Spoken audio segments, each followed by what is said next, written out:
Hello everybody and welcome. In this video I'm going to show you how to find a user manual for your headphones Philips.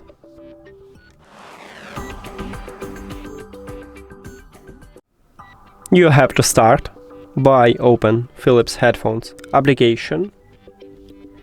Of course, you need to add your headphones to the app. Then you will see the same menu. Go to the settings at the right button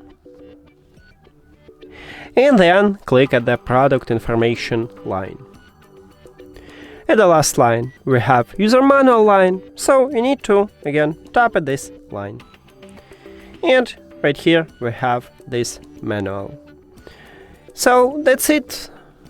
Thank you for watching this video. If you found it helpful, please consider subscribing to channel and leave the like on the video. See you later!